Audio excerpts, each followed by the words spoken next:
নমস্কার বন্ধুরা, আজ আবার আরেকটি রেসিপি নিয়ে চলে এসেছি। আজ নিয়ে এসেছি আমার মায়ের হাতের আমের আচারের রেসিপি। আর কথা না বাড়িয়ে চলুন এবার রেসিপিতে চলে যাই। এর জন্য আমাদের লাগবে কাঁচা আম। কাঁচা আমগুলোকে প্রথমে আধা ঘন্টা জলে ভিজিয়ে রাখতে হবে। এরপর ভালো করে ধুয়ে খোসা ছাড়িয়ে নিতে হবে। এবার খোসা ছাড়ানো আমগুলোকে একটা প্রেসার কুকারের মধ্যে নিয়ে খুব সামান্য পরিমাণ জল দিয়ে দেব, কারণ সিদ্ধ হয়ে যাওয়ার পর আমগুলো থেকেও কিছুটা জল বেরোবে।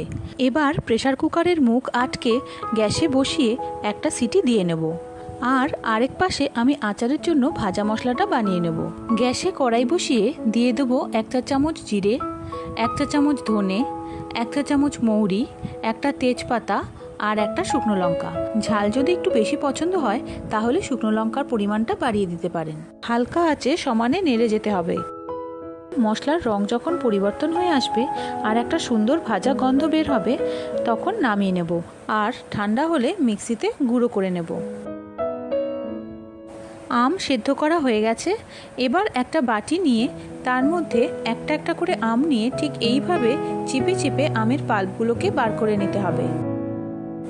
আম সেদ্ধ করার পর প্রেসারে যে জল থাকবে সেই জলটা কিন্তু এর মধ্যে দেবেন না।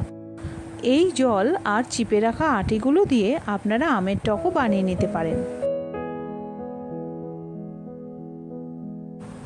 আমের পাল্প বার করা হয়ে গেছে। এবার গ্যাসে কড়াই বসিয়ে এই আমের কাইটা কড়াইয়ের মধ্যে ঢেলে দেবো।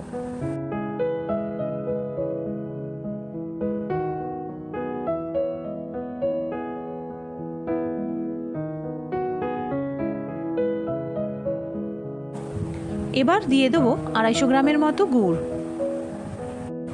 আমের টকের ওপর নির্ভর করে গুড়টা দিতে হবে। যদি আম বেশি টক হয় তাহলে আরেকটু গুড় দিতে হবে।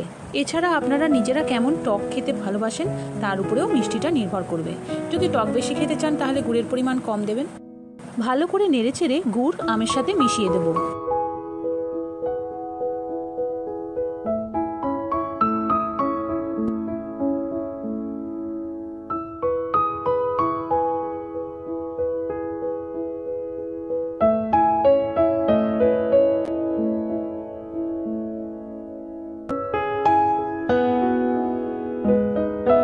মাঝে মাঝে নাড়তে নাড়তে আমটা ঘন করে নিতে হবে।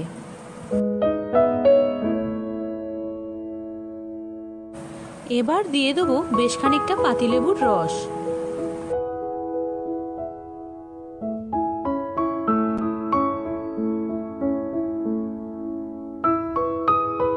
ভালো করে নেড়ে মিশিয়ে নেব।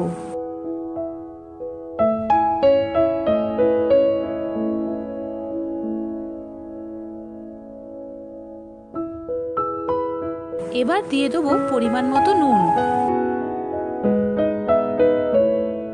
ভালো করে মিশিয়ে নেব।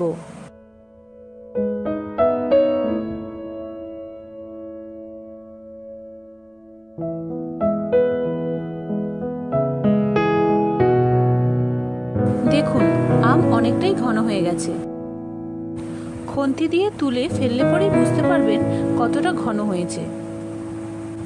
এবার এর মধ্যে দিয়ে দেবো 1 চা চামচ ভেজে রাখা গুঁড়ো মশলা আর 2 টেবিল চামচ সর্ষের তেল।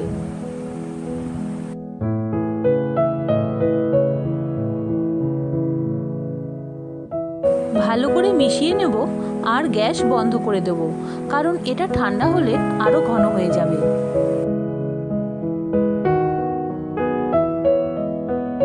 দেখুন ঠান্ডা হয়ে যাওয়ার পর এটা আরো কতটা ঘন হয়ে গেছে।